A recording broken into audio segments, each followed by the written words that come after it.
Yes guys, mbaye ikaze hano ku muyoboro w'ubugeni Rwanda aho tugiye kubana muri season yacu tubereka ukuntu washushanya ahantu hawe hakabasha kuba heza. Ndagira ngo ukurikire ntuze gucikwa ku Nyenyeri Resort Motel, ntuzacikwe kuba nawe wahasohokera. Yes, ahangaha nk'uko uri kwibona hano ku ruhande rw'ibumoso ngira ngo urabona ko dufite ubwiherero. Tugiye gutangira ku designinga, tugende tubereka ukuntu twagiye tubasha kuba twabukorera inyigo mbere yuko tutangira kurushanyaho nyirizina. Ngira ngo niba ujya yibaza ukuntu bakora design mbere yuko bayikora implementation cyangwa se mbere yuko bayishyira mu bikorwa, ndagira ngo ukurikire hano.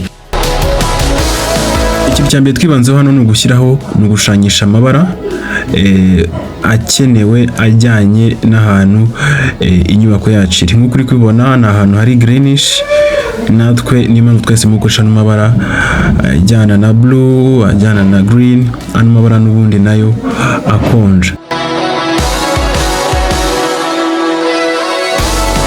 Ikindi nk'uko uri kubibona dufitemo imirongo nakita nk'imigongo ya Kinyarwanda. Nk'uko uri kubibona hano turimo tugerageza guhuza amabara ariko tutagiye kure. Hanga twa turi kwirinda kuba twashyiramo amabara menshi cyane ibintu bigapika, ariko tunakoresha imigongo nyarwanda nguko yasaga mbere. Ngira ngo uraje ubone uko design yarangiye, dore nguko. Hanyuma giye kurikiraho ni implementation. Ndagira ngo ukurikire, niba ukunda kwiga ubugeni ube hafi utaza gucika. Yes, anga nko kubibona dutangiye turi gupfuka utuntu tw'ingenzi, ngira ngo nka socket kugira ngo amarangi ataza kuba yajyaho. Nko kuri kubibona tubanza tugakavaringa ahantu, hanyuma tukaza gutangira noneho implementation nyirizina nta kintu turi bashe kuba twakangiza.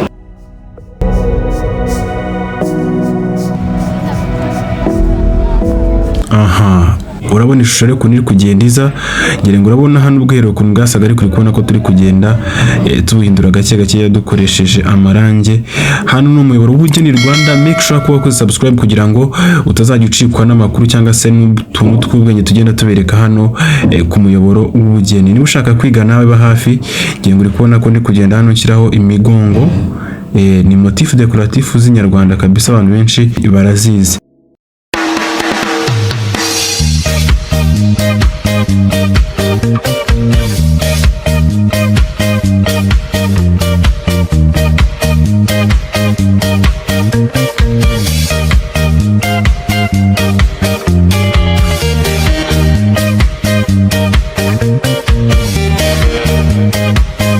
Yes, akandi kantu nababwire hano ku kintu kijyanye na lettering, ushobora gufata inyuguti zawe waroshanyije ubundi ukaziha ama borders afite ibara ripika cyane, kugira ngo igihe umuntu yaba bireba ari kure abe yabasha kuba yabisoma kandi binasa neza. Ngira ngo uri kubona ko biri kugenda biryoha.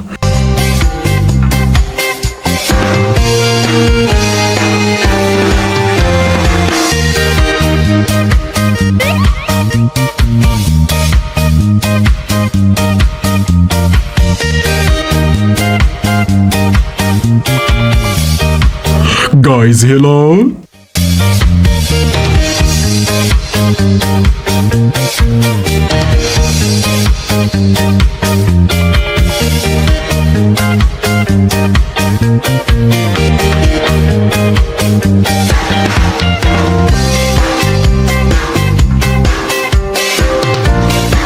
Guys, ngiye kwereka progress y'ahantu tugeze. Ino ni season ya kangahe guys? Aha, nguko uko bimeze rero, nguko tubisoje. Ndagira ngo nkubwire ko mu bugeni Rwanda tubanza gukora design, tukabasha kukwereka ahantu hawe uko hazaba hameze mbere yuko tunahagukorera, kugira ngo watanga igitekerezo cyangwa se uravuga uti ibintu bigende gutya.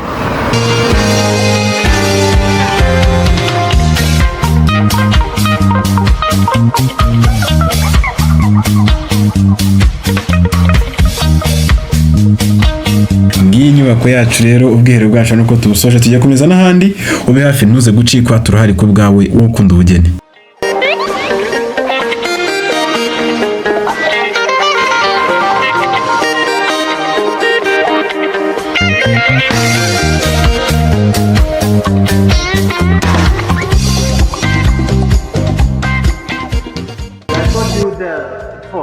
ahantu ubugeni Rwanda bugeze harahinduka.